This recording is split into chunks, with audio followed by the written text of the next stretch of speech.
এই পৃথিবীর জীবনে আপনি কখনো সমস্যা ছাড়া থাকতে পারবেন না। আল্লাহর কাছাকাছি মানুষদের জীবনী পড়লে আপনি দেখবেন তাদের জীবন ছিল সমস্যায় পরিপূর্ণ। যখন মানুষ আপনাকে বলতে থাকে আল্লাহ তোমাকে অপছন্দ করেন, তাই তোমার জীবনে এসব ঘটছে, বিপরীতে আপনিও ভাবতে শুরু করে দেন আল্লাহ মনে হয় আমাকে শাস্তি দিচ্ছেন। আমাদের সবারই জীবনে কোনো না কোনো সমস্যা রয়েছে যা আমাদের শান্তিতে ঘুমাতে দেয় না। আর আমরা ভাবতে থাকি ওহ ভাই, যদি এই সমস্যাটা চলে যেত অনেক ভালো থাকতাম। কিন্তু জানেন কি হয়? যদি এই সমস্যাটা চলে যায় পরবর্তীতে আরেকটা এসে হাজির হয়। আর যখন নতুন সমস্যা এসে দেখা দেয় আপনি ভাবেন পূর্বের সমস্যাটা আরো সহজ ছিল। এটা তো অনেক বড় সমস্যা। আপনি যদি আল্লাহর উপর ভরসা রাখতে পারেন আল্লাহ আপনাকে কি দিবেন? তিনি আপনার সমস্যা শেষ করে দেন না। এই পৃথিবীর জীবনে আপনি কখনো সমস্যা ছাড়া থাকতে পারবেন না। যদি সমস্যা চলে যেত তাহলে ইয়াকুব আলাইহিস সালামের জন্য আমাদের তুলনায় অনেক আগেই সেটা দূর হয়ে যেত।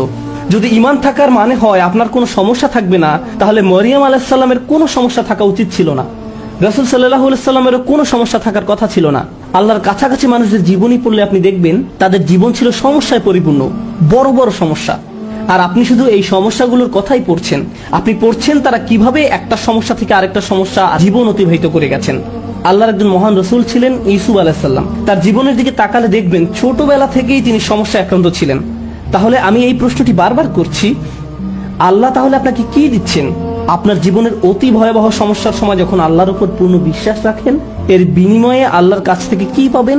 যখন মানুষ আপনাকে বলতে থাকে আল্লাহ তোমাকে অপছন্দ করেন, তাই তোমার জীবনে এসব ঘটছে, বিপরীতে আপনিও ভাবতে শুরু করে দেন আল্লাহ মনে হয় আমাকে শাস্তি দিচ্ছেন, তাই আমার জীবনে এসব বিপদ আপদ ঘটছে।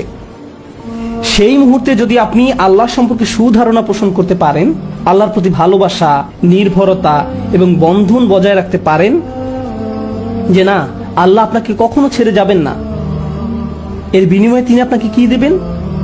তিনি সে লোকের হৃদয়কে পথ দেখান।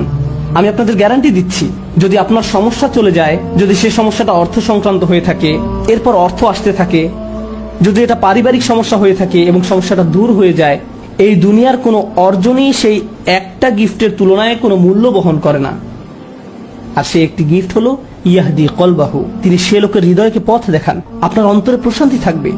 জীবনে যাই ঘটুক না কেন আপনার মুখে তখনও হাসি থাকবে। তখন মানুষ আপনার দিকে তাকিয়ে বলবে, আরে তুমি হাসছো কেন? তুমি কিভাবে ঠিক আছো? দেখো না তোমার কি অবস্থা হয়েছে। আপনি তখন বলবেন হ্যাঁ সব ঠিক আছে। যদি আপনি এই আচরণ রপ্ত করতে পারেন, এমন অনেক মানুষ রয়েছে যাদের টাকার কোনো অভাব নেই, তারপরেও তারা ঘুমাতে পারে না।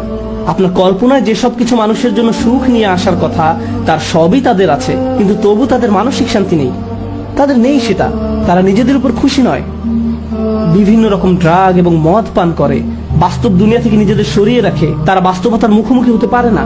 অন্য মানুষরা তাদের ভিডিও দেখে বলে ওয়াও, তাদের বাচ্চাদের দোলনাটা কি সুন্দর, তাদের গাড়িটাও কি চমৎকার, আমরাও এগুলো চাই। ইয়া লাইতালানা মিসলা মা উতিয়া কারুন, ইস কারুনের যা আছে আমার যদি তা থাকতো।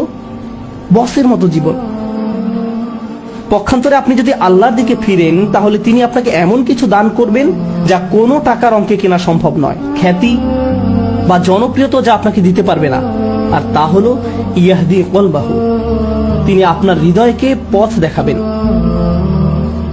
এটাই ঈমানের সর্বশ্রেষ্ঠ পুরস্কার। এটাই হলো বিপদে পড়ার সর্বশ্রেষ্ঠ পুরস্কার।